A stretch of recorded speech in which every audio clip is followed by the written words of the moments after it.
Good evening, everyone. Welcome to the July meeting of the Downers Grove Public Library Board of Library Trustees.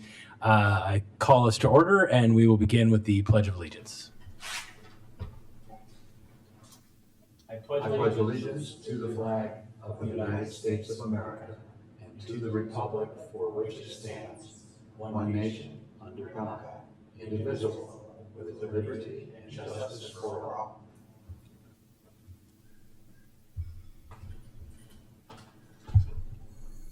Been a long day, so I'm going to be a little slower than normal. Okay.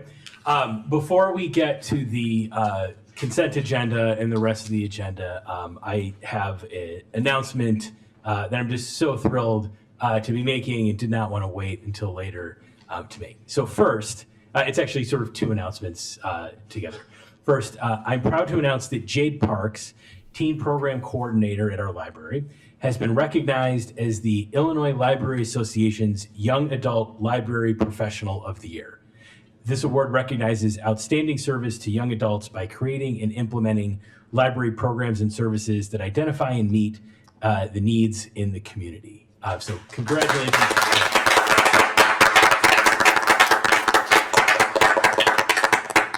I am also proud to announce that Director Julie Milovec is the recipient of the Illinois Library Association's, wait for it, Librarian of the Year Award for 2025.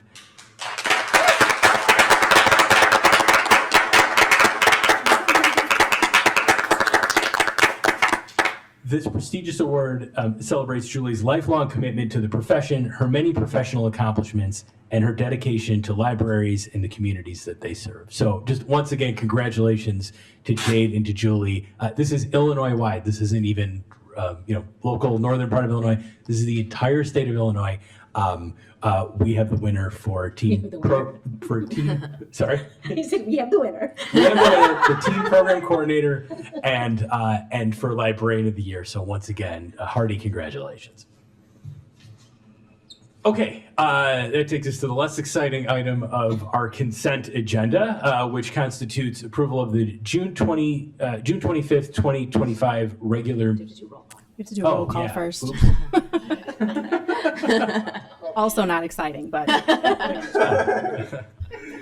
Ready? Thank you. Yep. Trustee Gagani. Here. Trustee Humphreys. Here. Trustee Kuntia. Here. Trustee Sladek is absent this evening. Trustee Williams. Here. President Topic. Here. Okay. That now takes us, I believe, to the consent agenda. And thank you for reminding me to have you call the roll.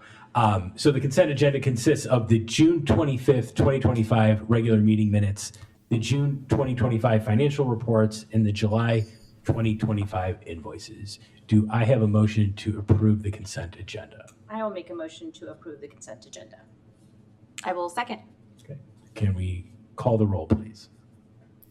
Trustee Gagani. Yes. Trustee Humphreys. Yes. Trustee Kuntia. Yes. Trustee Williams. Yes. President Topic. Yes.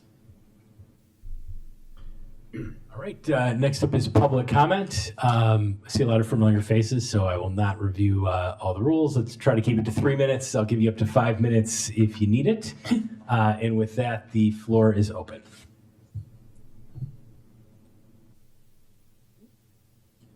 Going once. Going twice. Okay.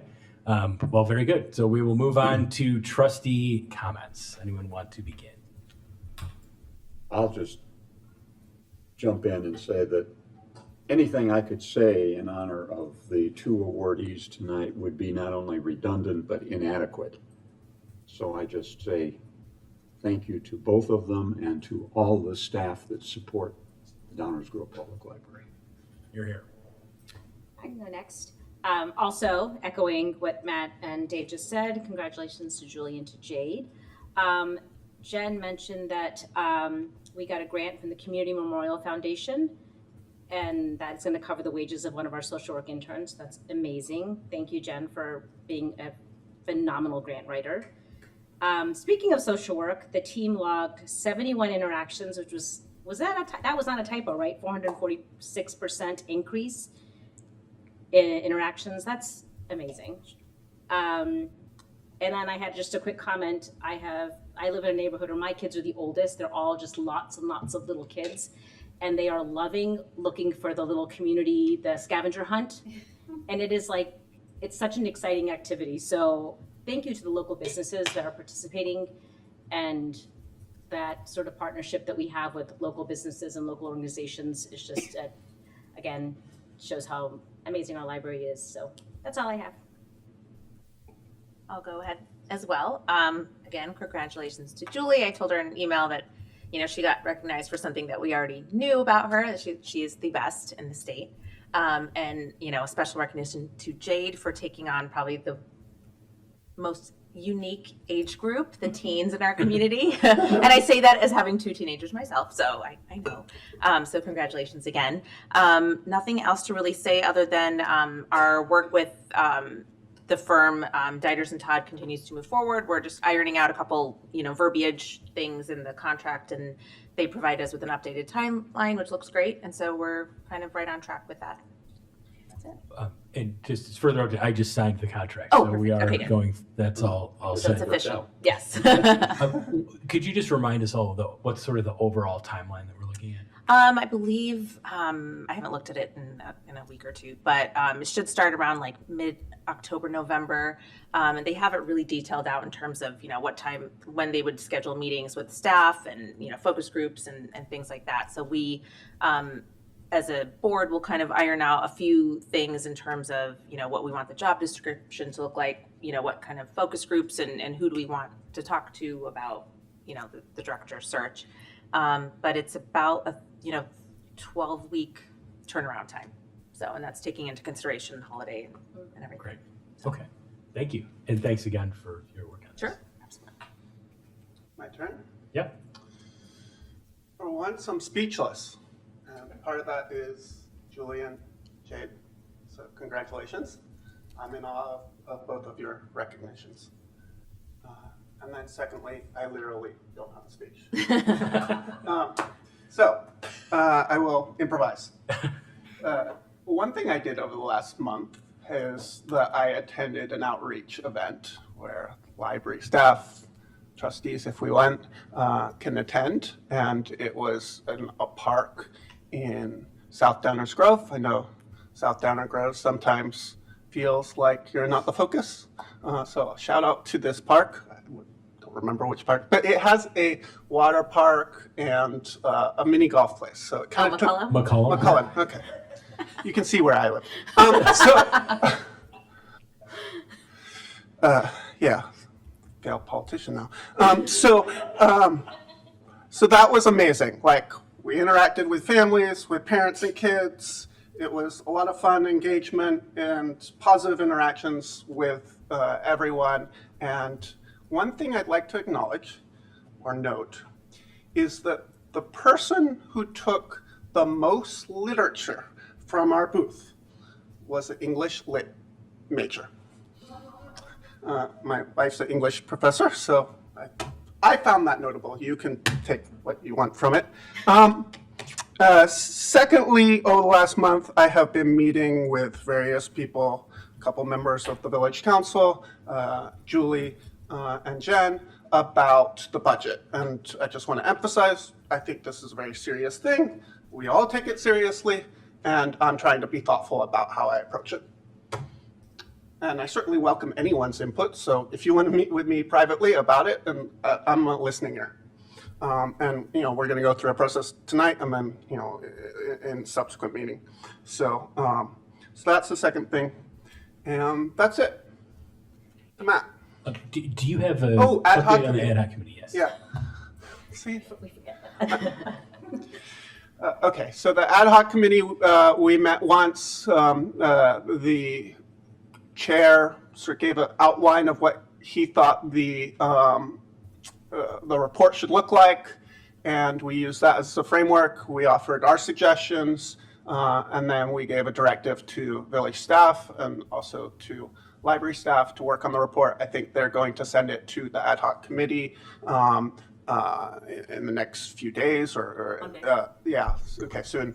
And then we're going to provide our input on it and then discuss that draft report next week. Next Thursday, I think, is our next meeting.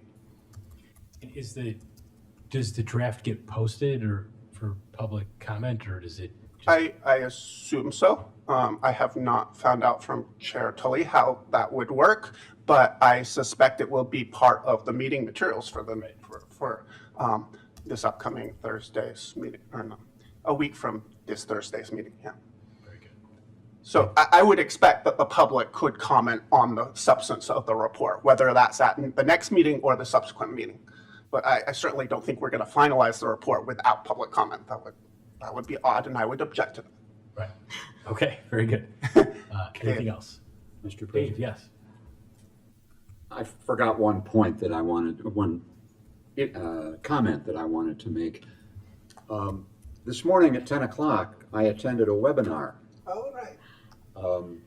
That was, well, I'll read the description. The title of the webinar is Generative AI in Libraries, Ethical Dilemmas and Opportunities. And the brief description was explore the opportunities and challenges generative AI brings to libraries, et cetera, et cetera, et cetera. But the presenters, Matt Topic, one of Time Magazine's 100 most influential people in AI and president of the Downers Grove Public Library Board of Trustees, and Alyssa Malaspina, author of AI in the Library and AI School Librarians newsletter, will examine da-da. It was an impressive webinar that is archived in the, where is it, on the Rails Yes. website? It will be available on the Rails CE website, yes. And I would encourage anyone to look at that because it was very informative. I looked at it quite a lot, and as I mentioned to our president this morning, it was fun to see him wearing a different hat. So we can watch that, the recording? Mm-hmm. Okay, I will. It probably won't be posted for several days. I can wait. Well, thank you, Dave. Yeah, it was a very, very interesting event. I was very honored to be speaking at it. I think, like a lot of the world, libraries are sort of kind of navigating their way through what an AI world's going to look like. What should libraries be doing? I've begun working a little bit with Kate Owenga, who's the technology services manager here, on starting to look at what are potential uses internally for libraries around AI. What kind of programming should we have? What are the ethical concerns? There's environmental issues. There's a recent MIT study that it's pretty preliminary, but shows people's sort of cognitive and critical thinking skills diminish when they use a lot of generative AI. So there's a whole lot of issues around this. So Kate's been great, and we've started to really think about cataloging what different uses are, what the pros and cons are, with an eye towards eventually, having a report that we can bring to this group, and hopefully be a bit of a model or an inspiration for other libraries as well. So, it's obviously like a really important issue, and is going to continue to be a really important issue. So, I thank Rails for the opportunity to speak on that, and I'm happy to be involved in that. So, Yeah, it was very informative. I knew a little bit about it. I knew about how the databases were developed and how they learned and things like that. But one thing I hadn't really considered were the environmental issues of these incredibly large data centers that have been built to store all the data that AI uses, and how much energy they consume and how much water. yeah, it's Another thing I learned. it's I've memorized this at this point. It's a single email, according to something I don't remember who did the study. If you asking AI to write a single 100-word email for you, uses a bottle of water for cooling the computers and 14 hour, the same electricity as 14 hours of an LED light bulb for one email for one person one time. So that's why you're seeing these massive energy projects that are being undertaken. You'll have to shut me up because I'll go on for a really long time on this subject if I'm not reined in. But that will probably change over time. It'll get more efficient, but it is still a real concern and thing to be, I think, for us all to be thinking about. So again, I thank Rails for that opportunity. And again, it's been great working with Kate on trying to think about how libraries should be looking at this. And I really would welcome, public input on that as well. So if people have thoughts, please do share them. I'll just once again congratulate our Julie and Jade for their awards. I think again, this is just fantastic news for you all and for us as well. So thank you again. Any other comments? All right, that takes us to library director's report. Julie. Thank you. Well, I had the honor this afternoon of judging the Chopped Kids Room Edition program with the kids. They had to make a portrait using saltines and Cheese Whiz, among other ingredients. And then they also had to make game controllers using Fritos and Rice Krispie treats as their base ingredients, among other things. Super fun. Congratulations to Ada, who won the competition. She was fantastic. And it was just so cute. I love doing this stuff. Summer reading is going amazingly well, as we all know. If you've been around, our average in the kids' room has been over 100 people at any given time that we're open, which is just insane. And we are on track to beat all of last year's numbers, as one would expect. I do want to really give that shout out to Jade. Jade Parks has been with the library since the very beginning of our new strategic plans focus on teens. And so much of this fantastic work that we've done with teens and really just redefining how we work with teens in the library a lot of that is down to Jade, and she has done a fantastic job and definitely deserves this award. So we will be very well represented at the awards ceremony. And I want to thank everyone who nominated me and acted as a reference. I thought it was just hilarious that it turns out that I was actually nominated twice, 2 entire nominations with references. The first was done by Allison Rennell, our own children's manager, and the second was done by Renee Leva, the outgoing president of the Rails board and director of the Fossil Ridge Public Library. And I especially want to thank everyone who acted as a reference, including Swapna, Jen, Amanda Recupido from our foundation, Jen Hovanak from the LaGrange Public Library, Lauren Offerman from the Three Rivers Public Library, Megan Millen from the Joliet Public Library, and Matt Topic, who all acted as references for me. So it's just such an honor and a really wonderful capstone to my career as I move toward retirement in March. And finally, I just have to underline a huge success that we have. We are just wrapping up right now SMILE, which is Students and Mentors Internship with Local Employers. And so we have had 6 young people with us doing this intern project for the month of July. And this is through the DuPage Unitarian Universalist Church Social Justice Committee in Naperville. And their goal is to prepare and assist high school students to realize their potential, develop a work ethic, and make positive choices for their future. And the 6 young people who have worked with us have just been absolutely amazing. These are fantastic kids, and we've already had one of them asking if she could apply to if we had any openings at the library right now. So just fantastic, and we're hoping to continue with SMILE. They do this every summer, and we're hoping to be a host site again next summer. And that's all I had today. Very good. Thank you, Julie. And that sounds great about the kids there. So thank you. All right. It takes us into new business. First item is the 2025 Capital Needs Assessment Report. And that is Dan Port from Product Architecture and Design. He is here to present for us. And we also have our Building Operations Director, Ian Knorr, to help answer any questions you may have. Thank you. Welcome to you both. Hi, I'm Ben. It's nice to see you guys again. You too. Congratulations to Julie also. Those are well deserved. A couple things I just want to talk about quickly before we get into kind of the nuts and bolts of the report. This is an update to an existing report that we did approximately 8 to 10 years ago.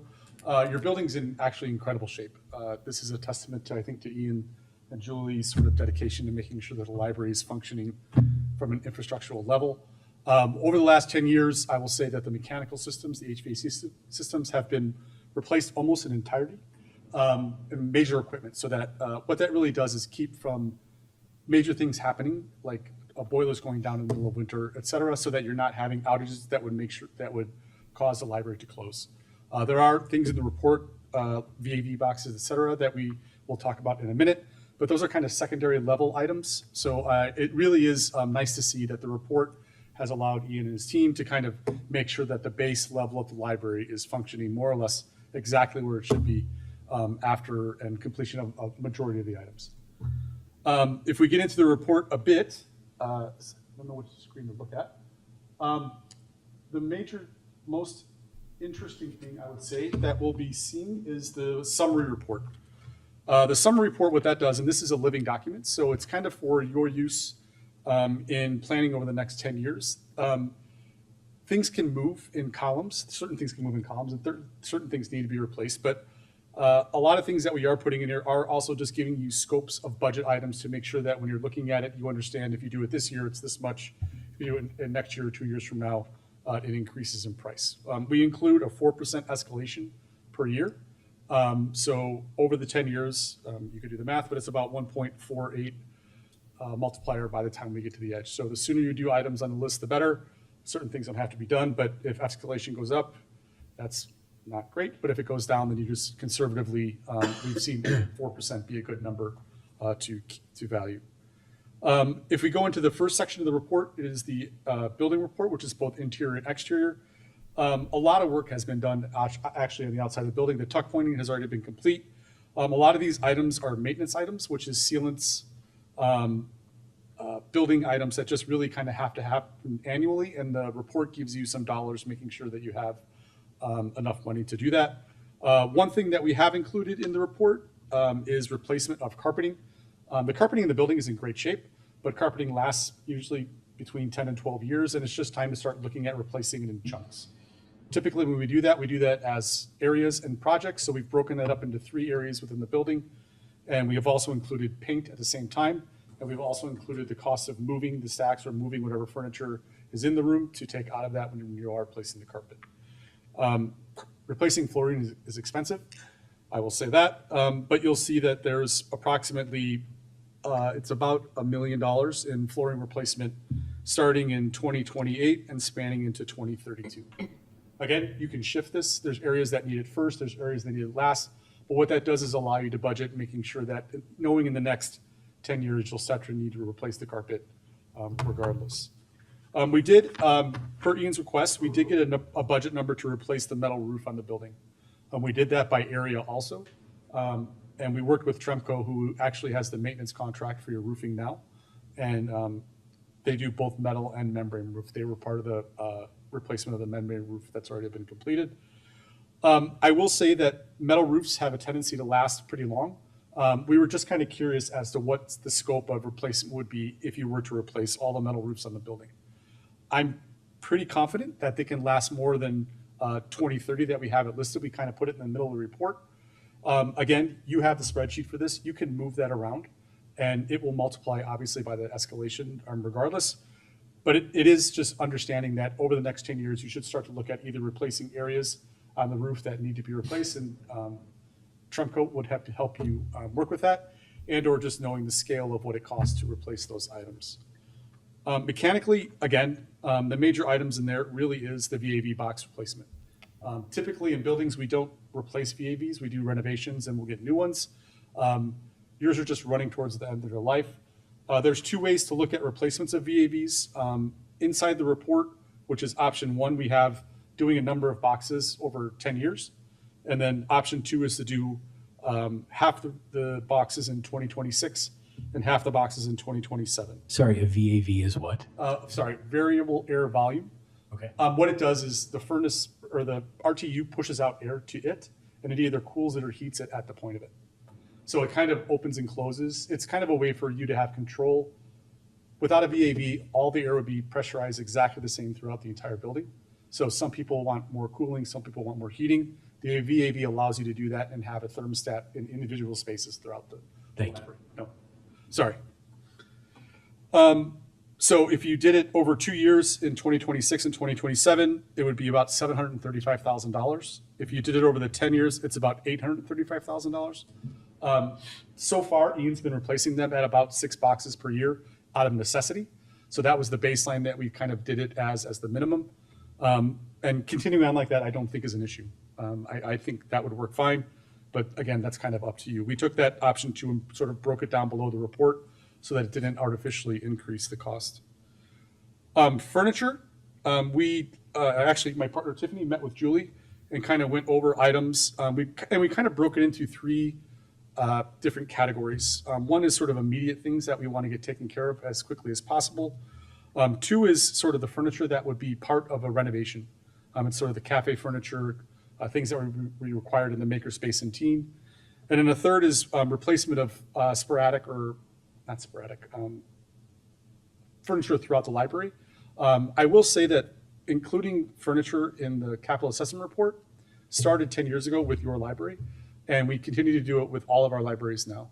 Your patrons tend to see or have the most interaction with the furniture throughout the library and the programs. So it's an incredible, importantly, part of the library itself.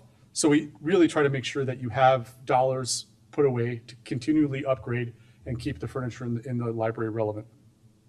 That's the green line item. Going down through the bottom, there's a summary. I can probably get to that, I hope. Let's see. The summary is the most important. So this is a summary that kind of just takes everything down together at once and lets you kind of look at. So after 5 years, typically boards are interested in, for the first 1 to 5 years, like typically how much you'll need. Where you're at about $2,543,566, and that's in year 2030. If you take the metal roof out of that, it's $1 million less. So again, the metal roof was really an informational budget item. I don't think it all needs to be replaced in 5 years. I think you can move those numbers around. Speaking with Ian, if you want us to move those around or get them out of the report now, we can. It really, again, was just letting you know how much does it cost to replace all the metal roofs in the building? Can we study that, get a number, and make sure we know what that scope is? So again, in the next 5 years, you're between $1.5 and $2.5 million of sort of replacement costs or maintenance costs. And then after that, the total report value is approximately $6.7 million. Again, that's not full of a lot of mechanical equipment, which typically that's reverse. Typically, you'll see our reports have a lot of dollars dedicated to the mechanical systems and the electrical systems in the building. And again, Ian and his staff have done an amazing job of getting your building up to date and keeping it in a tip-top shape. So the roof, you're saying maybe could be moved around, but still within this 10-year time period. What I would do is start to look at individual areas and probably start replacing them within a 10-year period. Right, okay. Yeah, I absolutely don't think they need to be replaced all in 1 year in the next 5 years. Okay, but by 2035. You should start looking into starting replacing them. And really what it is you'll reflash them. They may not have to be replaced in entirety, which are the numbers you have here, but it is a good idea to get back in and get the metal. There's joints, there's ceilings, there's just things that need to be done on a maintenance item. And I think absolutely we try to be conservative. You would be covered by these. And Ian has the drawing that shows what area 1 through 6 are, and it's part of the report. I would like to add that I do have quarterly maintenance done on both the flat and the metal roof. If nothing has ever come up with the metal roof, outside of what Dan had mentioned, that sometimes we got to rework some flashing, do some sealing, nothing that has caused any issues, just maintenance items to make that roof last. If at any point, the nice thing about that is it can move around, and of course, at any point, if there was anything alarming that needed to be addressed immediately, we would have the ability to go ahead and do that. And I would say, since the building was built, this addition was done in 1999, I typically would not have included the metal roof in this time period. But again, we were just trying to understand the scope. We didn't know if it was $500,000, $1 million, like what actually the value was. So the metal roof was from the 1999 edition? Yeah. And what's the useful life of a metal? Probably 20 to 30 years. So you're in that. So you're window. kind of, okay. Yep. Got it. What's the frequency of inspection of the metal roof? So that's what So you it's just quarterly. said. Quarterly. Quarterly? Quarterly. Yep. But again, the building's in amazing shape. You guys we sat down with John Shales from SMC, who's your construction manager, our mechanical engineer, and then from Tremco. It was a good half a day conversation. We're like, wow, there's not a lot to do. So kudos to Ian and his team and to you guys also. And of course, if there's ever a point within this capital assessment that we can do some value engineering and find some other ways to achieve Yeah. the end goal, but be, more open-minded about it, we'll do the same thing that we did last time. You said that this update assumes a 4% escalation per year, sort of going forward, future. Yes. Year over year, how much is the change in the cost estimates for a given thing? Like, has the price gone up 10, 15%?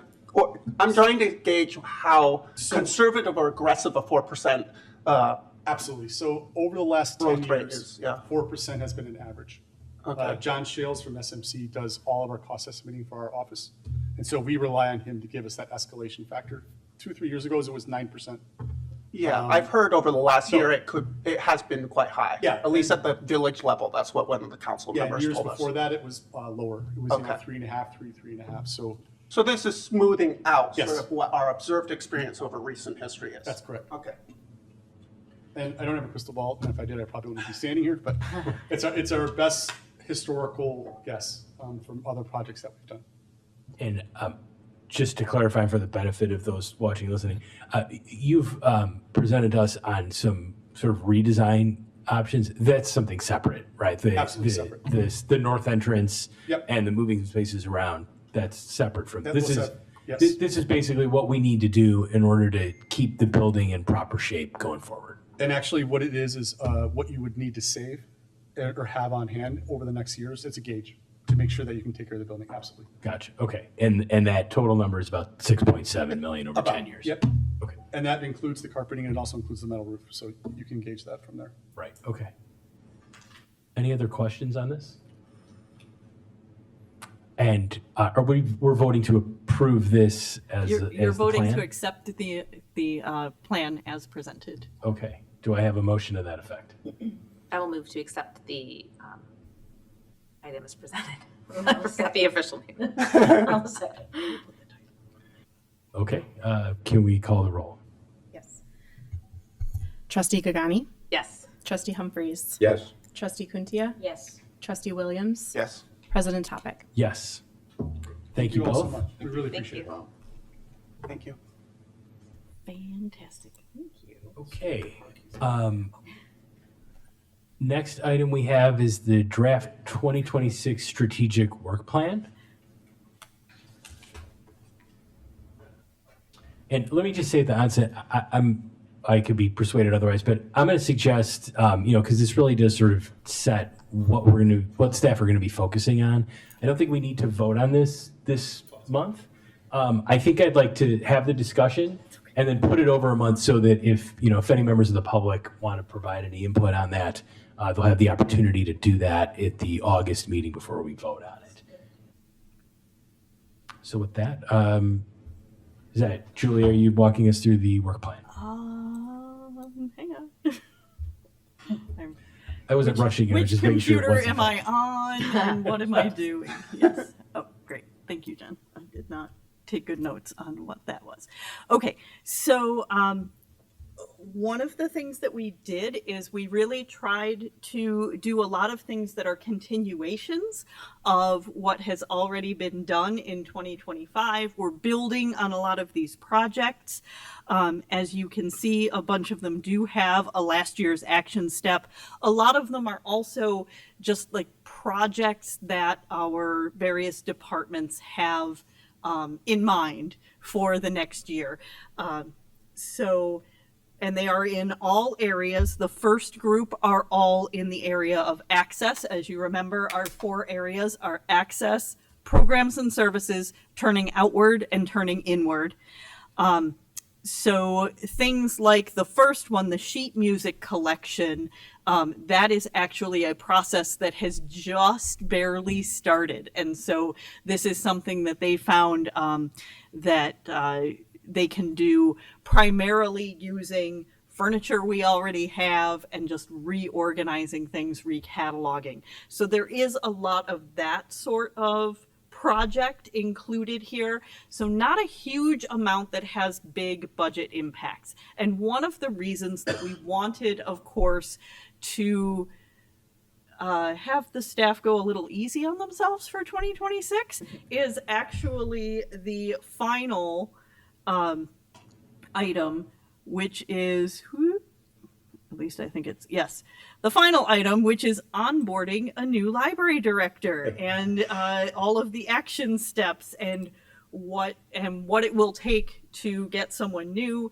in and comfortable, familiar with the staff, how everything works at our library. So we do want to acknowledge that that will be a very large part of 2026 for all of our staff. You can read all of these. There's a lot of stuff there. The biggest budget impact is, of course, the automated materials handler, and that is already in our capital needs assessment. As Dan had said, you know, those capital needs, those are those things that move around. As he said, it was a living document. You know that because just last month we did that update to include that automated materials handler, and we have over the years included various things that have come up. There is only one other thing that I think that we will be updating for next month when we vote on this, and that would be, let me see if I can get to that one. I'm sorry for hopping all over the place here. This one. So this is actually a project that began in 2025. So this was something that was put on the docket in August of 2024. So it does currently say, investigate creating an internship program to support historically, intentionally, and traditionally marginalized people groups to consider a career in libraries. Given what has happened at the federal level, we will be changing the wording around that to investigate creating an internship to support college students to consider a career in libraries. And we will be doing that moving forward by creating a summer internship for a college student. And we have, the staff have prepared a framework for that, and so we will continue moving forward. It is included in the budget as well. Any questions?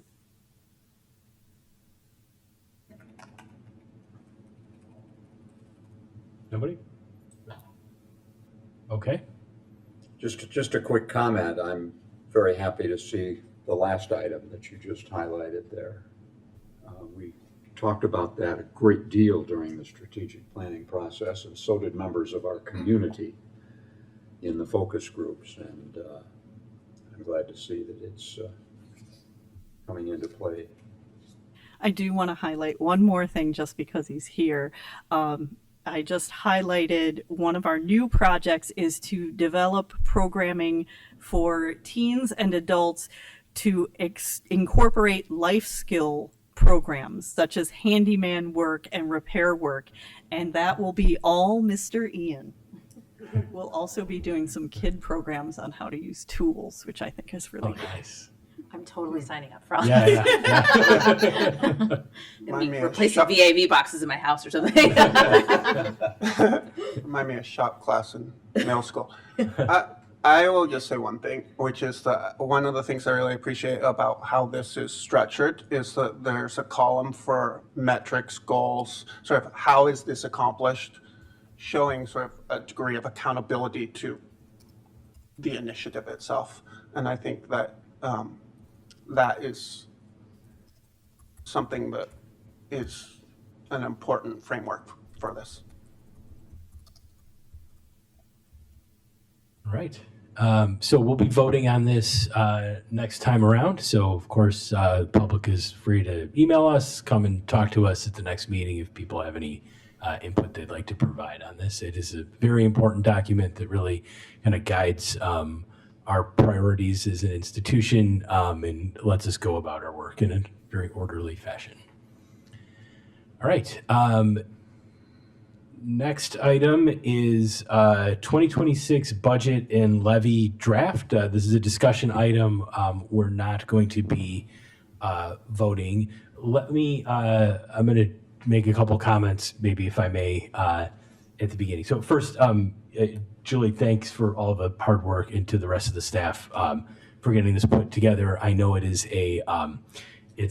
quite an undertaking, and we'll need to pass this in August in order to get it to the village, right?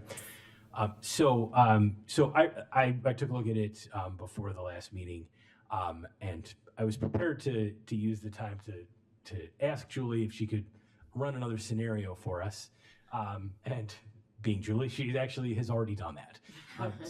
So what I'd like to do, if everyone's okay, I'm going to just explain kind of what my thinking is, what I asked Julie to take a look at, and then have her kind of, Julie, if you could sort of walk through the original. I think Nathan had a scenario he wanted you to take a look at. You can maybe walk us through that, and then walk us through the scenario I had in mind, with the idea that we'll have a discussion. We can take public input at the next meeting, and of course in between meetings, and then we'll decide next month what the budget will be. So this was my thinking. As people probably know, I'm only starting year 2 here, so I think maybe a good place to start is, Julie, can you explain? You've done this before, but we just heard about capital needs and $6.7 million over 10 years to do the kinds of things that it takes to just keep the thing operating the way that it ought to be operating. So on average, that's $670,000 per year. So can you just remind us all of the history of how we have been paying for those kinds of things, and how the capital budget has worked in the past? And just to kind of preview it, I'm going to suggest that we should think about a different way to do it as we get into the next budget. So as most of you may remember, we use what we call the fund balance strategy. So back in 2017, when we did the original capital needs assessment, which was 2017 to 2027, we had a financial management consultant take a look at what it would take for the library to reach that amount, to get all those done over the course of 10 years. At that time, it was nearly a 12% levy increase that was needed in a single year, and then a regular increase of about 3% just to keep operating and to be able to continue to escalate what's going into the capital needs fund. At that time, that the mayor and the village council were really adamant that they did not want the library to do that one-time large levy increase. And so in talking to them, the village offered to do an intergovernmental agreement that allowed the library to utilize the cash flow reserves of the village to cover any necessary cash flow by the library due to the property tax collection cycle. As you know, property taxes collected primarily June and September. Our fiscal year is calendar year, so we are very backloaded on our revenues. We had to have a large cash flow fund for that.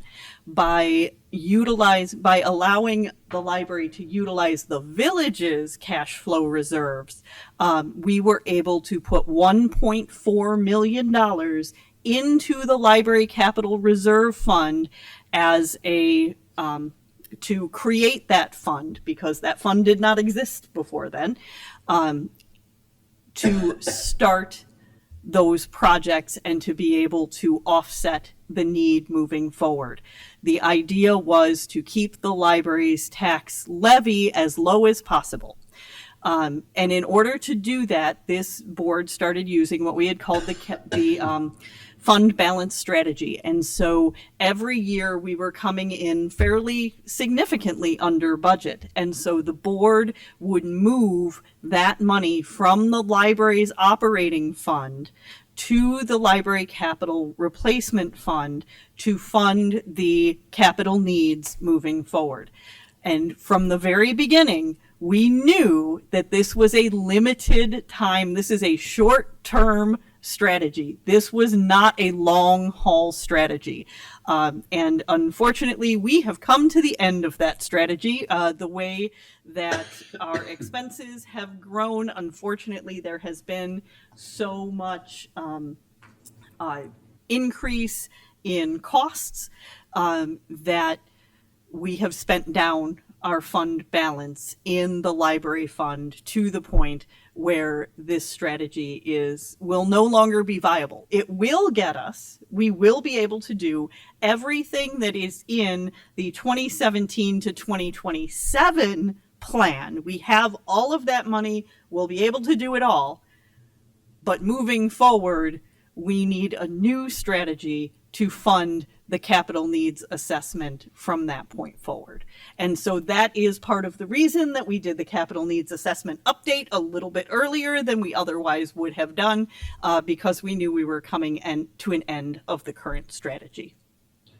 And am I right that the board in 2017, when they instituted this way of doing it, the goal was, and this wasn't binding or anything, but the goal was to have $1 million in that fund left over in 2027 to help set up for the next 10 years. Is that right? Yes, and that was the original strategy. Unfortunately, as we're coming to the end, we kind of hit that target because the last large dollar amount item in 2017 to 2027 capital needs is actually that carpet replacement.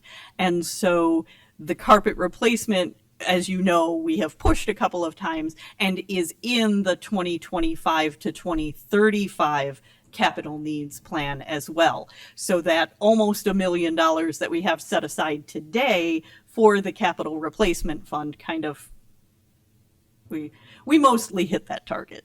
But am I right? We hit that by putting off the carpeting that we're going to need to do in the next cycle anyway. Yes. Okay. It's wrapped into 2025 to 2035. Whew, that's way out there. Got it. Okay. So I'll yield the floor. But sort of my reaction to this is that is not a sustainable way to go about doing that. And I think we all recognize that. And, one approach was to kind of fold this in with the sort of what I would call more capital improvement projects of the potential redesign to the north entrance and moving some things around. Things that aren't really truly like maintenance, but they're things that we may want to do. Anyway, go to a financial advisor to kind of figure out ways to do this.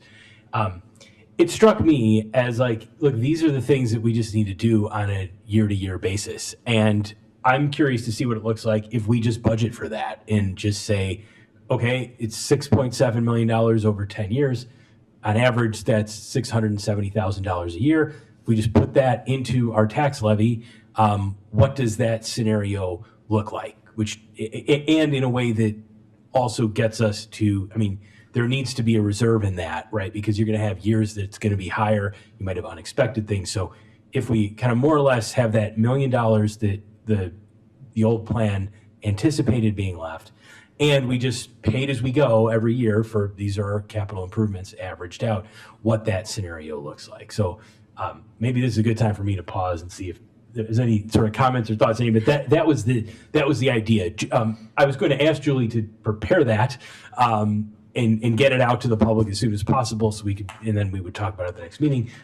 But she has actually prepared at least a preliminary look at that. Julie, does everyone have that? Or You all have Okay. that, and I'll put it up on the screen. Okay. We do, we discovered that we had inadvertently left the 2025 mid-year work plan review out of the packet, so we were going to have to do a packet update anyway.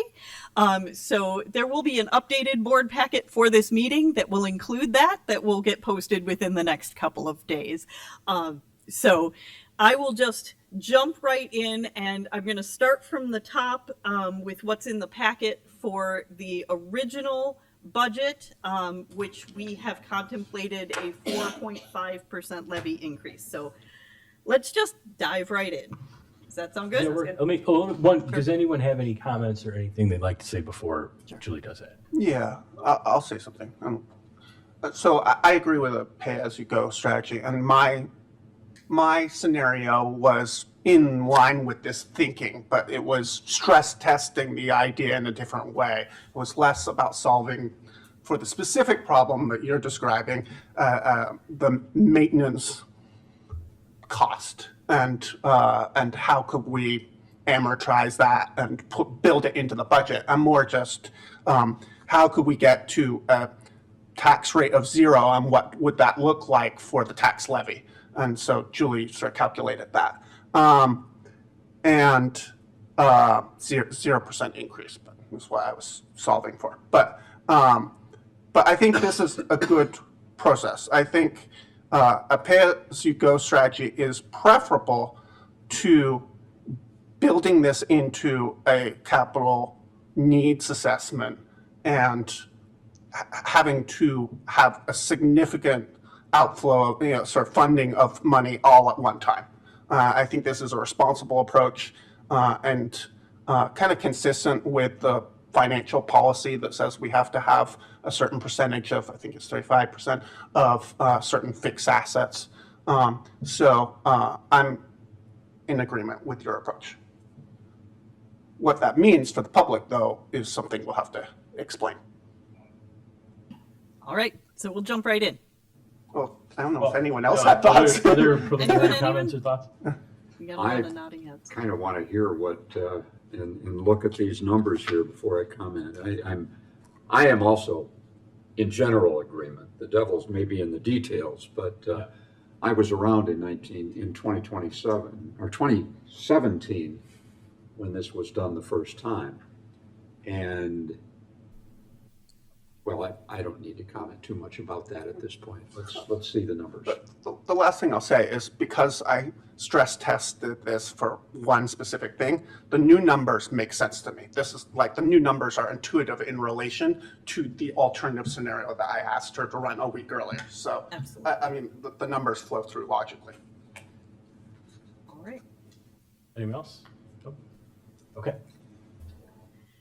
Okay, so starting on page 69 of the packet, we have updated both the 2025 year-end expenditure estimates, and also we did include that 4.5% levy increase that was contemplated in last month's meeting. There was very little feedback on that. So as you can see, this with those updated numbers, we do, and we also did update the expenditures a little bit for 2026 as we're getting closer. We're getting some of those estimates in, but this draft does actually meet the library fund balance required by the finance policy with the reduced amount of transfer to the library capital replacement fund. Now, the thing about the transfer to the library capital replacement fund is you guys can decide how much that should be at any given time. We have not done the 2025 transfer yet. We usually do that a little later in the year. And so you could transfer part of it. You could do multiple transfers. So it's still available to you to do any of those things. Just, Julie, I'm sorry. So this is the sort of Plan 1, the original kind of This version of it, right? is the draft based on the draft that we had in June. Gotcha. Okay. And the numbers you're highlighting right now are in the sort of library operational fund, not the capital replacement fund. Yes. Right. Okay. Yes. And for the capital replacement fund, this is all based on the 2017 to 2027 capital needs plan. This does not contemplate the plan that was just accepted and that was presented tonight. Okay. So we will be updating that for the August meeting. Okay. So, and that capital replacement fund balance, that has not changed since June. That remain, all those estimates remain the same at this time. As you get to page 70, has our revenues. That is the 4.5% levy increase. All other revenue items remain the same. We did do some updates to the expenditures report, and primarily the changes, a lot of them came in the health insurance line, as we have hired for some positions and discovered and found out what people were electing for their benefits. So we've been able to tighten up those numbers quite a bit. We also have, because of that, actual salary numbers to be able to put in for those same positions. And because of the attrition achieved in 2025, we had a number of people retire and or leave who were at the top of their pay grade and be replaced by people lower pay grades.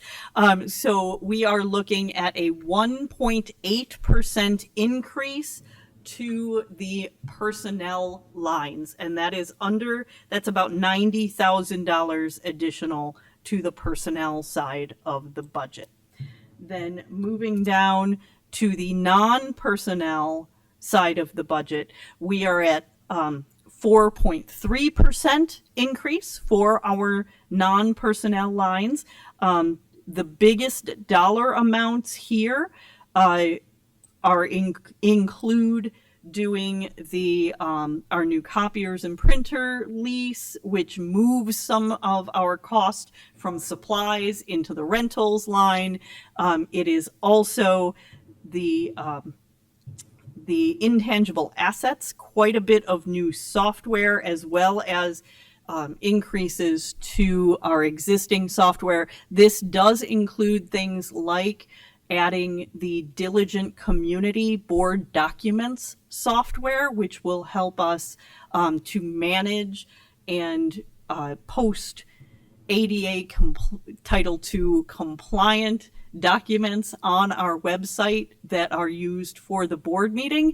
And it also will allow us to live stream our board meetings, and it also will transcribe our board meetings. So that is definitely a multifunctional software that we think will be a very big improvement to what we're doing. And we're looking at actually implementing that at the end of this year. And then I just want to highlight that the changes in the materials budget, the electronic resources are quite a bit higher. However, you can also see that print and AV materials are lowered. That is both adult and teen services and the kids room moving some money around because the demand and the cost for the electronic resources is quite a bit more.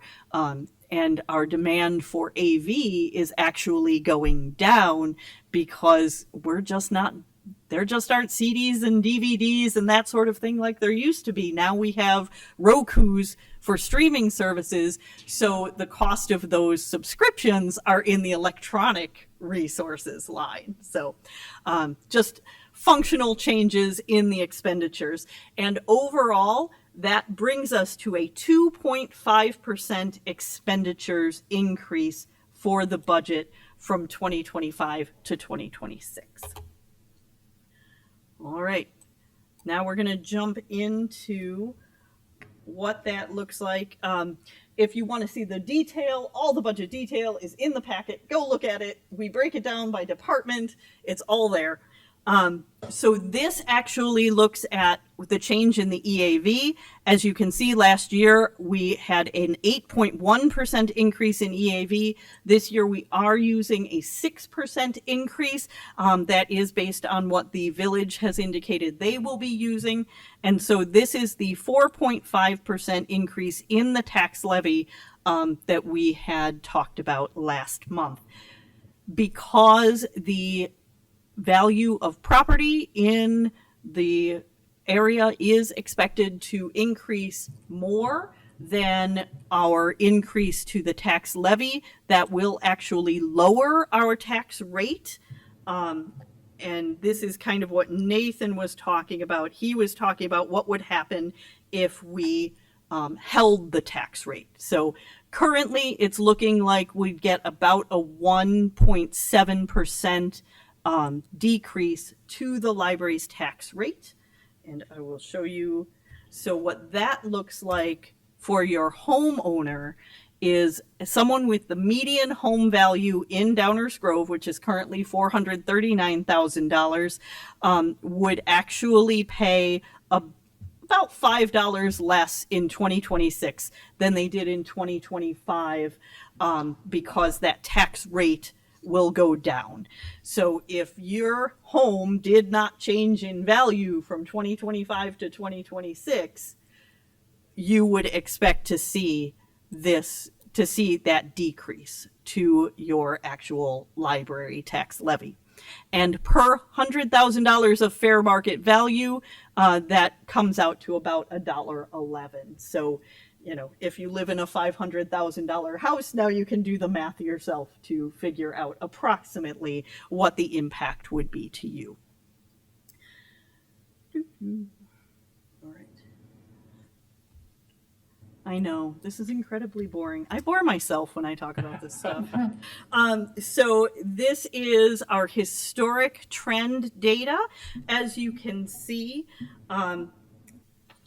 this shows the downward trend of our library's tax rate. As the EAV rises and the levy increase is under CPI, we continue to go down. Back in 2021, the average homeowner, or our homeowners, paid $67.67 per $100,000 of home value. In 2025, they paid $64.73. So you can see that we're not keeping up with CPI, and that is eroding our buying power as well. And let's go on to the next one. So that was the 4.5% levy increase. Now this next page starts the draft that Nathan wanted me to run, and this one actually contemplates trying to hold the tax rate level over time. So trying to make the levy increase about equal to the value, to the EAV increase, the equalized assessed valuation of property in our area. And so what that looks like at this time would give us, we would actually balance our budget. So we would actually have revenues over expenditures for the first time in a little while. And hang on, I have just lost my place. Can I ask you a question, actually, real quick?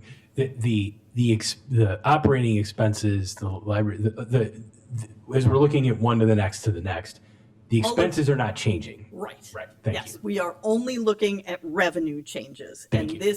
the only number that is changing from one draft to the next is the levy itself. No other revenue change, no other expenditure change, only the levy. Thank you.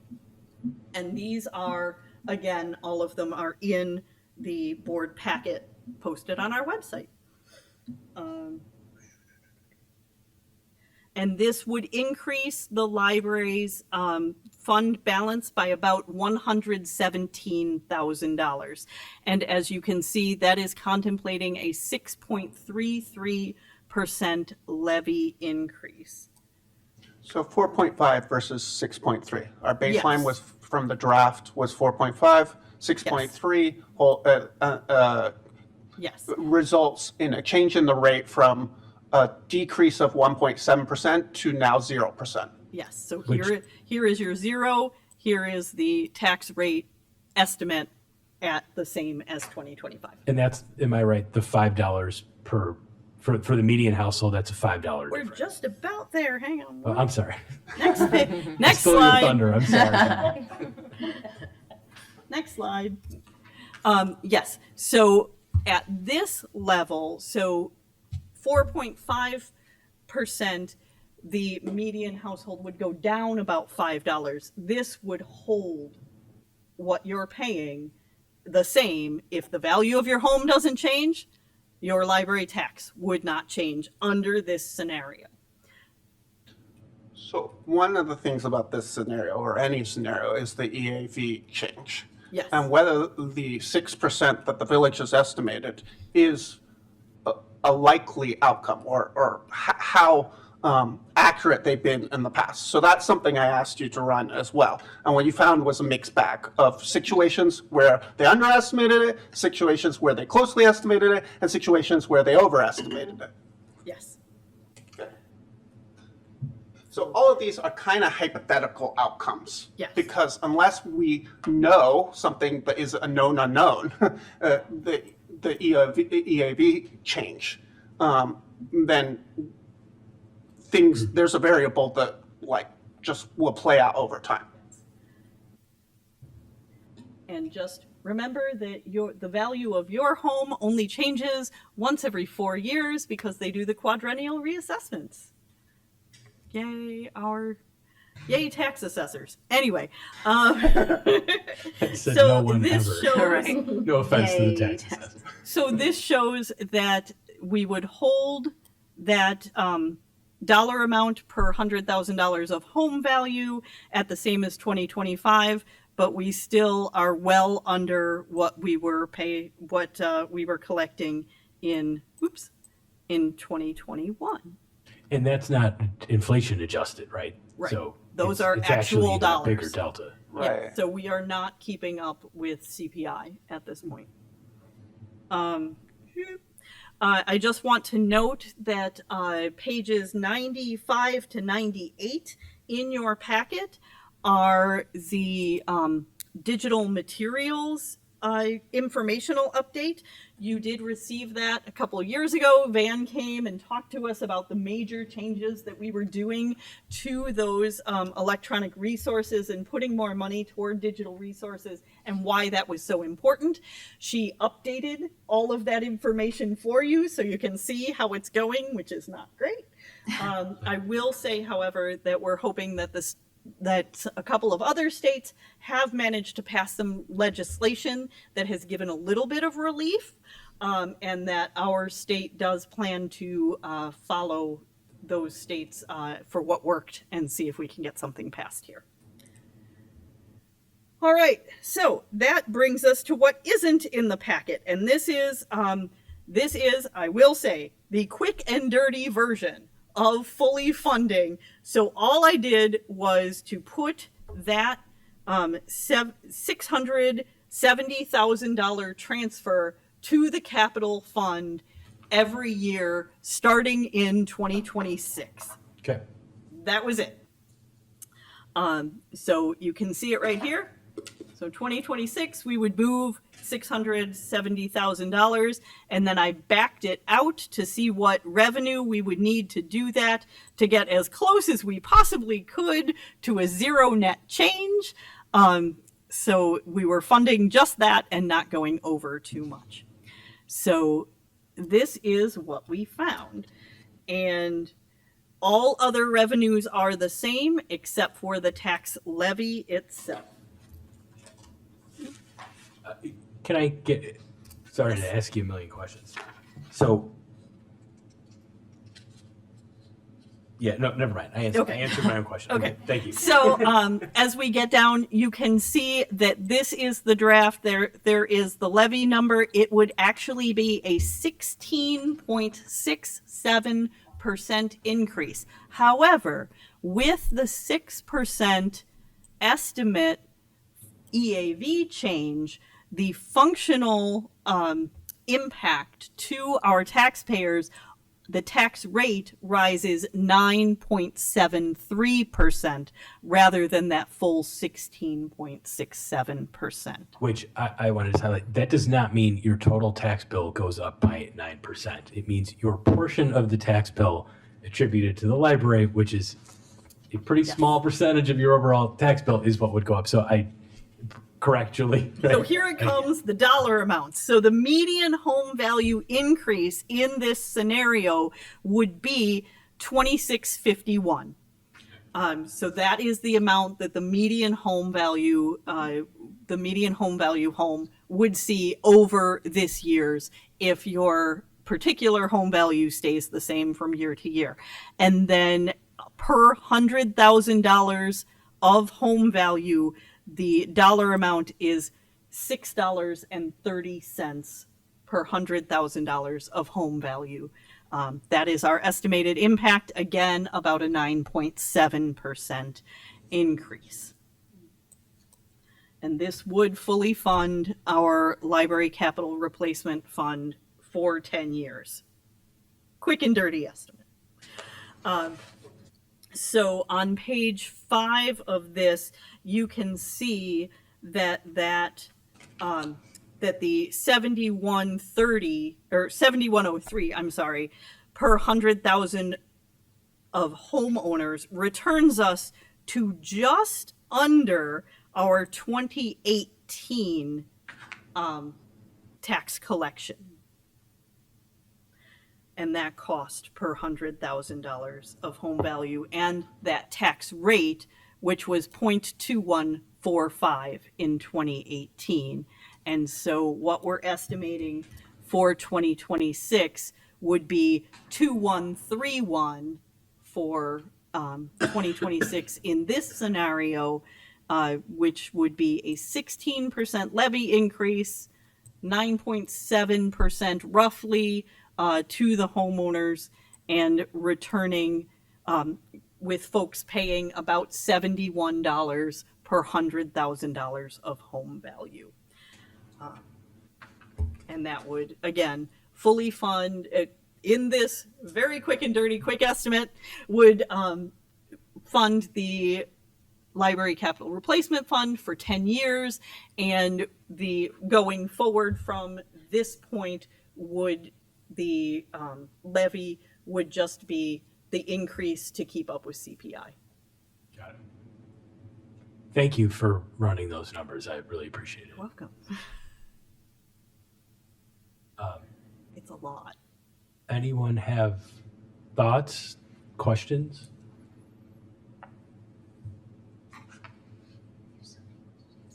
I'm still processing. Yeah. It's a lot of numbers. It's a lot of numbers. It really is. Well, while people are gathering their thoughts and questions, just here's a question I have for you. If we don't pay for the capital needs this way, then there's no magic ATM that's just going to give us $670,000 per year, right? So I know this is the kind of thing a financial consultant can take us through. I'm sure it's things like borrowing or other ways we could do it, but it is, and I'm sorry to put you on the spot, so feel free to defer this question, but like just high level, like what other types of options are there? Well, as Nathan kind of contemplated, would be the idea of perhaps rolling all 10 years of those projects into a renovation and doing a single larger bond issuance that would be paid over time, that would then eventually come off the tax rate. So that the advantage to the taxpayers of doing a bond is that is for a set amount of time, and when it's done, when the bond is paid off, it comes off your tax bill. But you would then have another set of capital there's- needs But- that you would need, but and you need to get bonds yes. again, right? Yes. And just so we're clear, the bonds don't come with the 0% interest rate. Is that correct? So Just- it means we're part of what taxpayers are paying is interest on a loan. Right. Yes. Public debt Yes. in a environment where interest rates are quite high. And in an environment where the village council itself has made it very clear at recent meetings that they have no interest in issuing bonds to solve their own financial issues. Not that they have a bad financial situation, but they obviously have things that they're trying to solve for too. And when the village council looked at ways to increase revenues, they had 7 different things up on their whiteboard, 7 different ways of increasing their revenues. As a library taxing body, we have one. We have one. The other thing I point out is that was true at the village council level across the political spectrum. It unanimous across all of the council members. They had no appetite for public debt.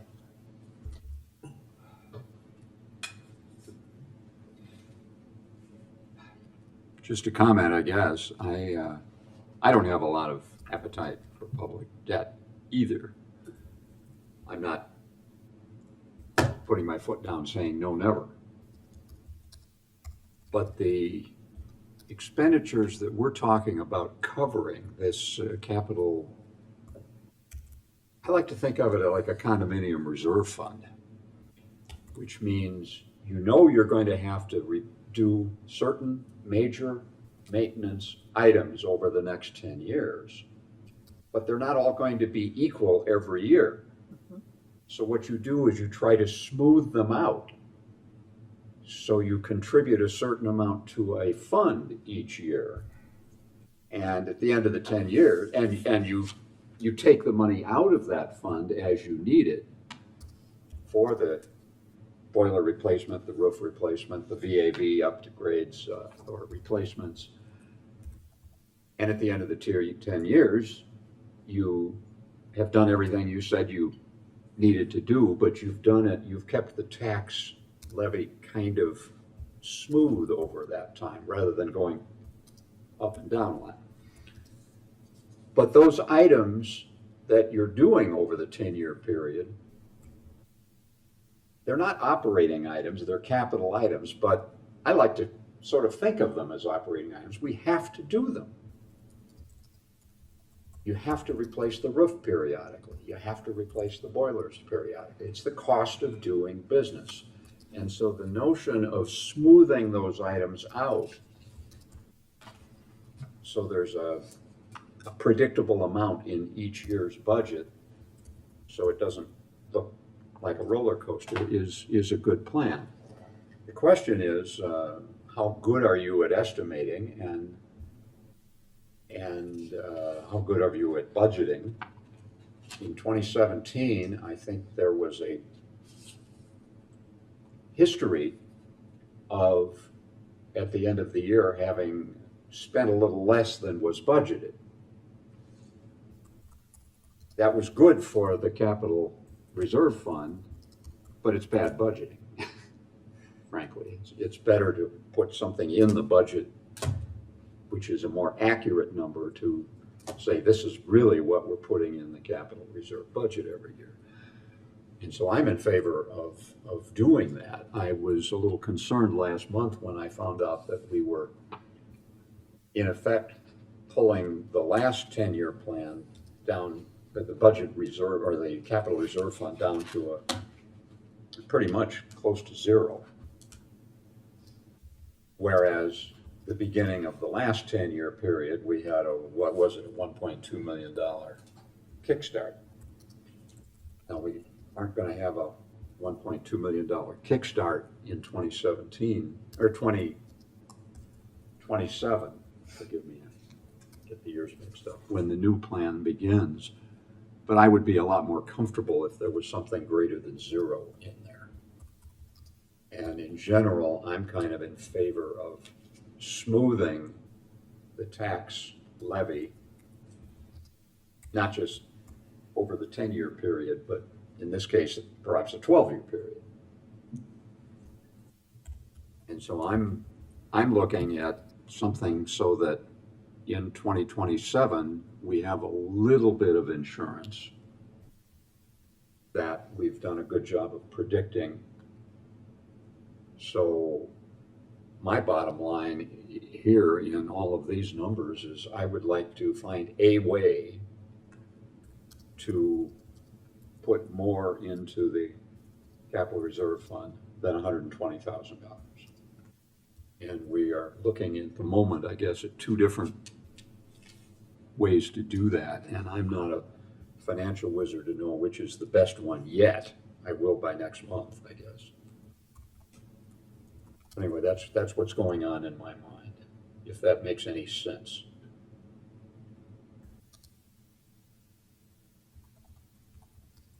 Other comments, questions? The last thing I wanted to say is that my scenario was just illustrative. Like, I just wanted to stress test. We sort of do a what-if analysis. It wasn't like I thought that we should be proposing that, because it wasn't solving to a specific problem, whereas your scenario is solving to a specific problem. But my basis for running that scenario was seeing the same issue that Matt is articulating here, which is we're running out of money in capital replacement fund. We funded the capital replacement fund in a certain way originally in 2017. We're not in the same position now. And so how do we sort of mindfully plan for the next 10 years? So the scenario that you had Julie run, Nathan, well, illustrative, is that a thing you want us to continue talking about? Or No, okay. no, I just wanted a directional answer. No, that's great. Yeah, so. Last call for questions or comments here. Otherwise, I think then next month, I think we should have Julie present the two options. One is sort of the original plan. The other is the what I'll call the pay-as-you-go plan, and then we can vote and we can discuss and then vote on one or both of those. Does that sound good to everybody? Yeah. Yes. Okay, and then Julie, the pay-as-you-go plan, that's now in the updated board packet for people to see. Is that correct? It will be. It will be, okay. Tomorrow. Right, okay, so, and I know you said it was sort of like rough and dirty or quick and dirty. Yeah. So, but. We'll work we'll on nail refining down. that for Okay. for the August packet, Got it. and you'll get an updated version that might have some escalation over time and just, yeah. I'll take a closer look at it. That just contemplated 10 years of $670,000. It did not contemplate your thought of the million in the LCRF at the end of the current period. So we'll take a look at all of the things. Yeah. $1 million? Well, yeah, so the idea here would be the 670 would be we pay as we go. But as you can see from the capital needs assessment, there's some years that are up, there's some years that are down. So I think it would make sense to have a reserve, a buffer going into the next 10 years so that in By those 2027, correct, right, not exactly. next year. Right, correct, by 2027. Yeah. But I think if I'm understanding right, we would like that. There is what is it, 800,000 or so that's there now. That Right. it's sort of earmarked for the carpet, which isn't going to happen in this cycle. The carpet's rolled into the next 10 years already. So if that stays there, that's what I'm looking Yes. at. Okay. And then the 670 gets us kind of started down that path that we're going to need starting in 2027. Yeah. And one of the things that I will do, and you've seen it before, as we've moved things around in the capital needs assessment, doing what that fund balance will look like approximately at the end of each year if we do all of those projects the way they are presented. And so I'll be able to do that for you to make sure that we get to the dollar amount in the right year as we implement the new capital needs report. I think I understand what you just said, but just to emphasize, I want what Dan has recommended with Absolutely. help from us to be totally realistic. Yes. I don't want to move stuff out just to make it look better next year. I'm not in favor of that at all, because that's kicking the can down the road. And we do not have a history of doing that here, and I don't want to start it. Okay? Okay. Mm-hmm. All right. That takes us. Oh, that was so long, my computer went to sleep. Oh, of course. All right. The last item we have, it's marked as action, but this really should just be a discussion. And I think it's a discussion that might take a couple meetings to just sort of play out. So this is the Zero Eyes weapon detection software. I'll just give a little context, and then Julie, have you maybe flesh out a little more context. First, I want to thank staff for looking at security options in the building, making sure we're keeping people as safe as we can. And so I'll ask Julie if you can maybe just explain a little bit about what Zero Eyes is. This is not something that has rolled out yet. We entered into a contract late last year with the vendor, but nothing has been implemented. And I wanted us to have a discussion about what this is. It's this specifically in this type of thing. Some have raised some concerns generally about kind of civil liberties and bias and in false positives in, whether it's ShotSpotter or Zero Eyes. There's this whole sort of class of sort of AI kind of based, weapon detection, shot detection. And, the ACLU has made some comments about, kind of how reliable these are and whether they're a good idea or not. I'm not saying they're a good idea. I'm not saying they're a bad idea. What I'm saying is I want us to have a discussion. I want to give the public the opportunity to weigh in before we go forward with implementing anything, with actually implementing the project. Yeah. Does that make sense? So this is a weapon detection software that would work through our current camera system, and it would be monitored by Zero Eyes. It is an AI-based software that actually looks for weapons, weapon-shaped items, guns. It really doesn't look for edged weapons. It's looking for guns.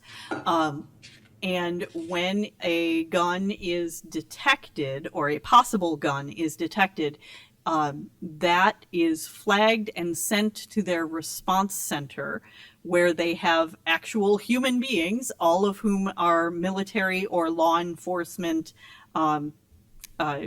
experienced people, who then review that camera footage to see if they confirm that that's a weapon. And if it is confirmed by the human being, then they contact the 911, they contact our 911 directly.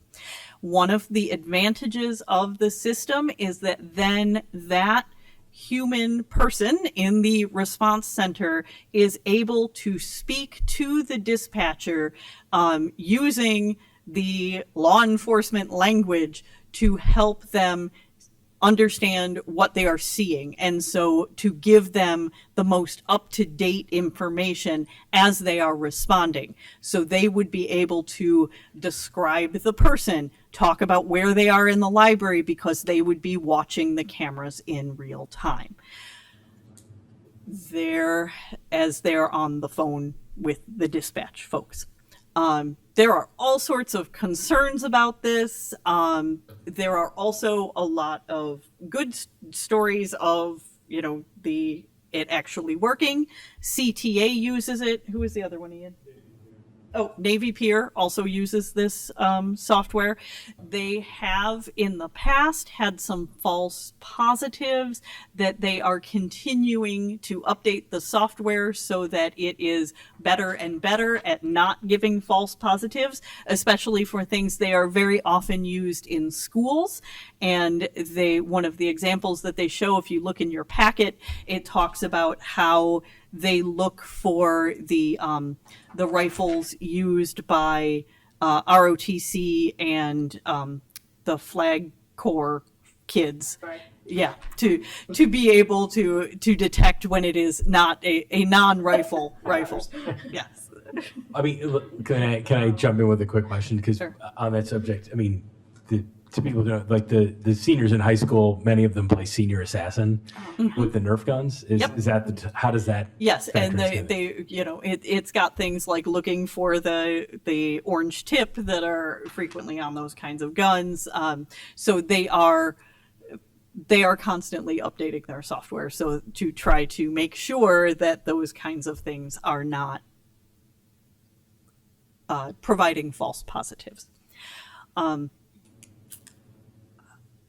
The equity advisory team did review this, and I will say, and Barnali was at this meeting, they were kind of all over the map in their thoughts on it.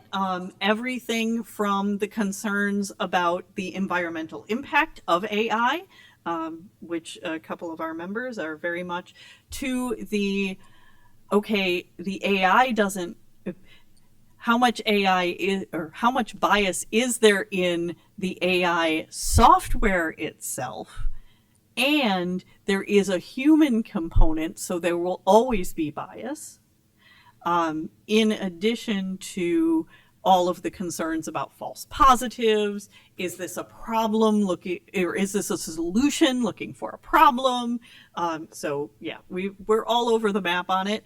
I will say that you did task Ian in 2025 in that work plan with finding ways to improve safety and security at the library, and that's exactly what he did. He went out and found something that would be fairly affordable, that would work for us, that would improve safety and security. So thank you, Ian, for always looking out for us. I do want to thank you, Ian, for doing this. I don't want to suggest this was not something we should be looking at. I just, for the reasons that I think sort of came out as the equity team was talking about, I think there are some concerns that Zero Eyes will probably not tell you about, but that I know are out there, and that I wanted to make sure that we were kind of fully vetting that as we made ultimately a decision on it.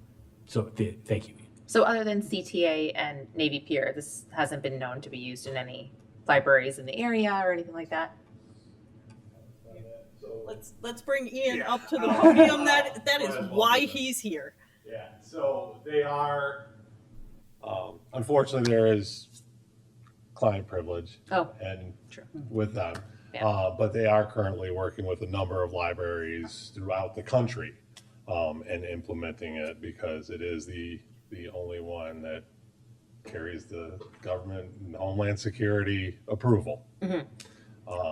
So there are a number of different AI weapon detection softwares out there. But this, as I mentioned, is the only one that carries the Department of Homeland Security's. Could you just flesh out what that means? Is that like some sort of certification they have? That is certification that they actually have received from the United States government. So, do you have any other questions I might be able to answer? How long ago did they receive that? Do you have any idea? You know what? I don't have the information in front of me, and I don't have the packet in front of me. I do apologize. I want to say it was more than a year ago. I have a couple of questions, Ian. Sure. Don't get mad at me. I won't. So I think you have probably already heard where I fall on this, I'm sure. I completely believe in being proactive. I absolutely do. There was a couple of conversations that happened again in equity team. One of them was obviously we want the staff to feel safe. That is a priority. But one of the things I wasn't sure about was the incidents that we do currently have in the library. This is not solving them. This particular thing isn't solving. We don't have weapons necessarily coming into the library right now when we look at our incident Not that reports. we're aware of. Right. So here's a couple of questions. From my understanding and their answers, they only detect brandished weapons. So if it's a concealed weapon, we will not see it. Yeah. They will not detect it. Nope. So that's one kind of, I'm kind of like, if it's not going to detect a concealed weapon, but the weapon is in, these are just my kind of out loud thinkings that I'm having. The other was the timing was like 3 to 5 seconds from the time that it's recognized. So it's, the AI spots it, then a human is sent the information, and there's a call made all within 3 to 5 seconds? So how it works is they're not actively looking at the cameras all the time. Okay. The AI will spot it, they will get an alert. Whoever is, I don't know how they break up in their command center. I've seen photos of it, it's huge, they have a lot of bodies there. But the alert gets sent, the human verifies it, and while the human is verifying it, another human being is the one contacting DUCOM, which is our local dispatcher, and relaying information once the person that's looking at the computer has verified. So it does increase time. It also, the benefit of it is because now with emergency services entering with the police force, they're being trained to enter, so that way they can assist with life-saving should an incident occur. This also leaves them a up-to-date information as to where to go, who might be injured, what area. It's increasing response time.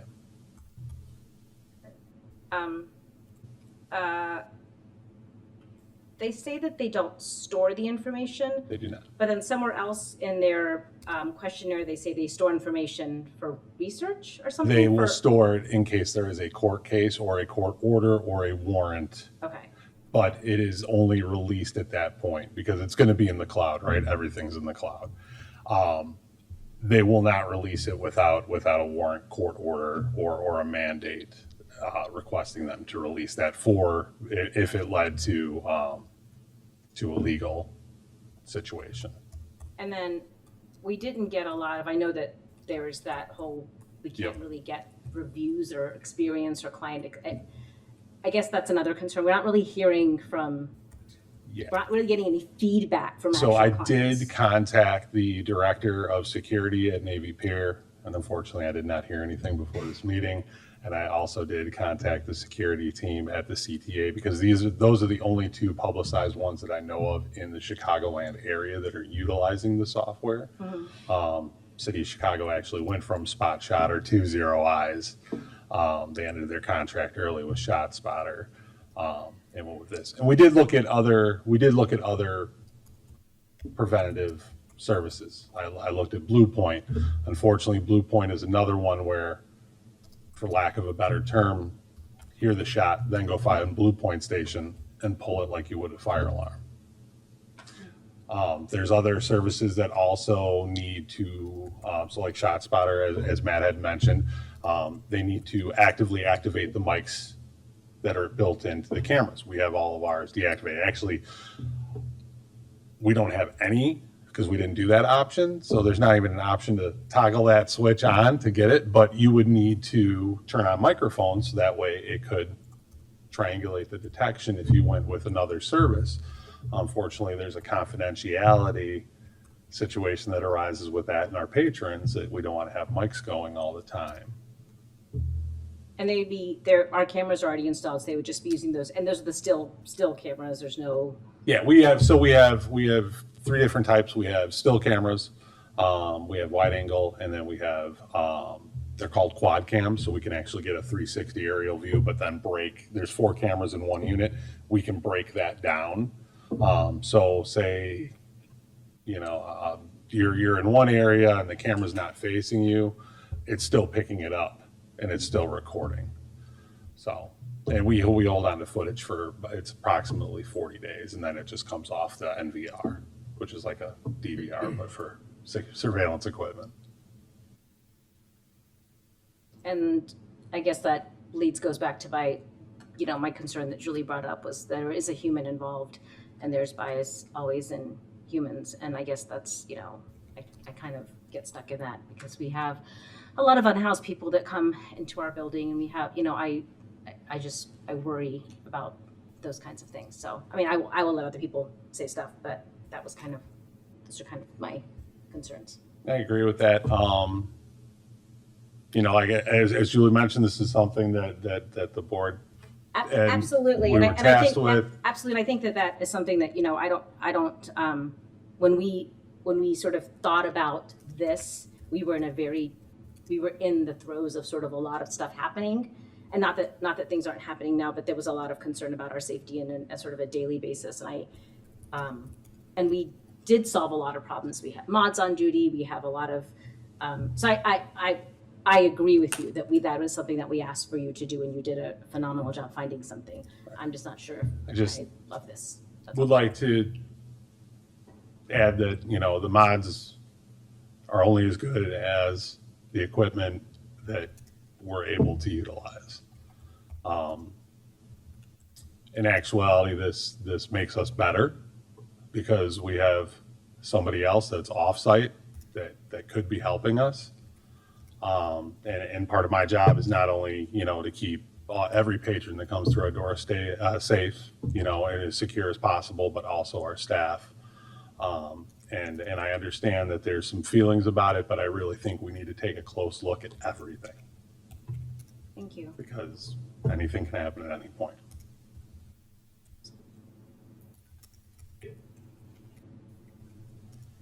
I echo some of the concerns that have been tentatively expressed. I mean, obviously, I don't want somebody brandishing a gun in the library. I have to balance that against however you want to define bias or privacy. And quite frankly, as I read this thing, I didn't have an opportunity over the last couple of days to research it very much on my own. I'm interested in, there's a group of people, obviously, including the vendor and to some extent staff, and I understand that is looking at the pros of this.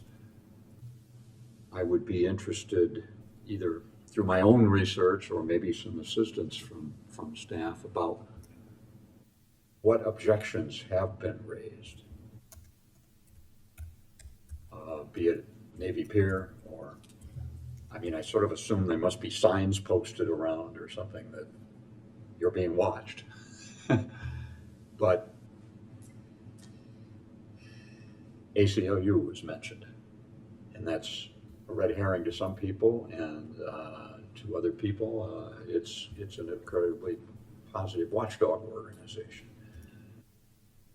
I personally will want to look into what some organizations like that are looking at here, and any assistance you can give me on that would be helpful. I agree also, we're asking for this information. We asked for tools to improve the security in the library.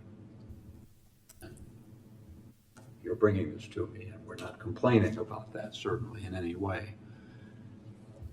But I'm interested in, what I just said, and I'm also obviously interested in comments from the public on this subject as more information comes out and is it made available to them. I want to hear from some of them. It's ultimately our decision, clearly. So I thank you for bringing this to us. This is, I didn't know this existed until last Friday.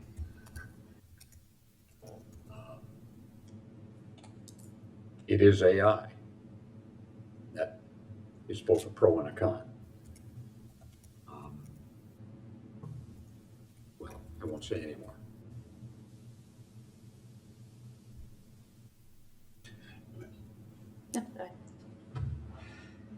I think, like many people, I'm a little torn, but I would like to get more information.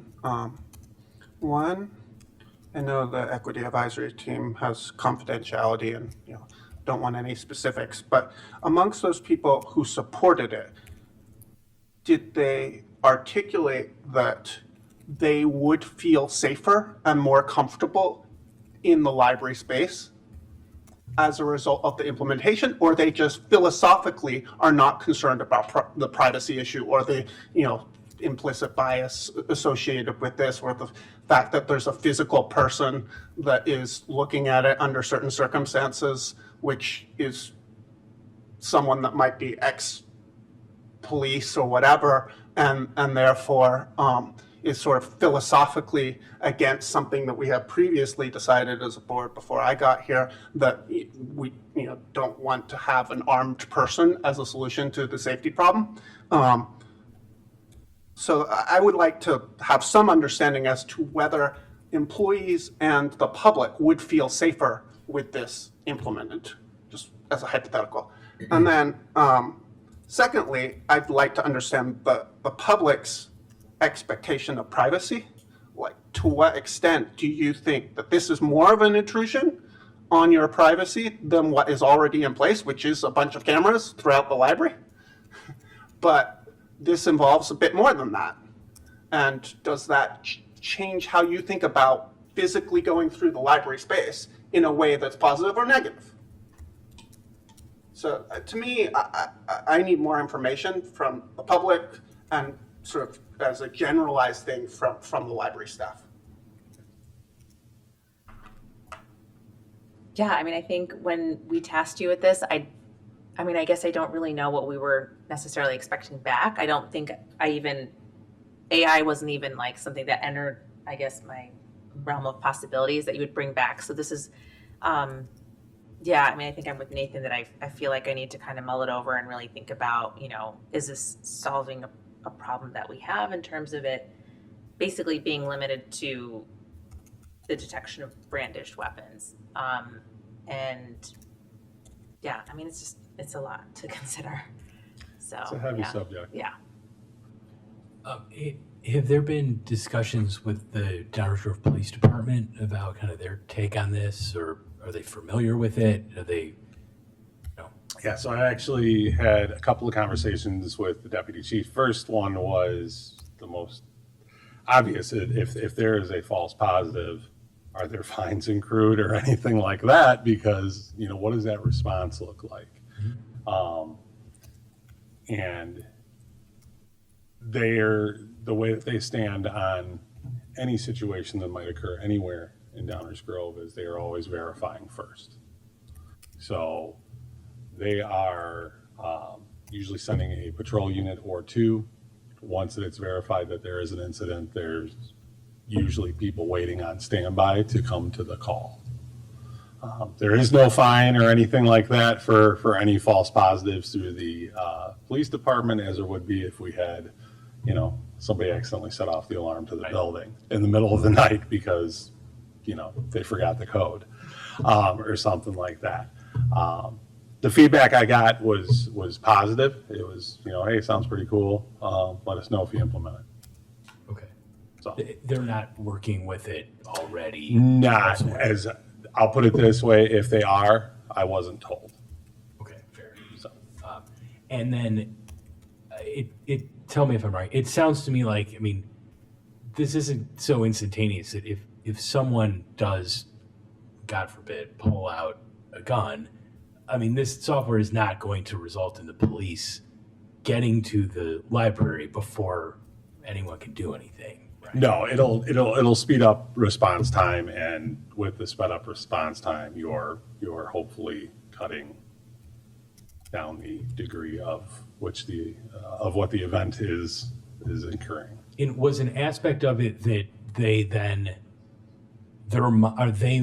Zero Eyes is monitoring the camera feeds and tracking the person. Once an alert is sent. Oh, this is happening. Okay, so it sounds to me like a little more like mitigation than preventative. This isn't really preventative, is what I'm getting. That doesn't mean we shouldn't do it, but just so I get a better understanding, it isn't so much preventative, but it may help to mitigate what could be a tragic situation. Okay. Yes, Dave.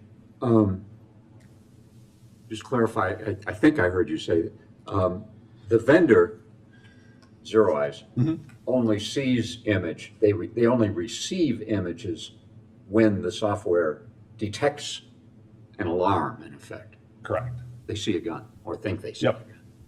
Yeah, in the packet, there's actually some still images and And that includes false positive, obviously. Yeah. Once they get it, they save it for forever, probably.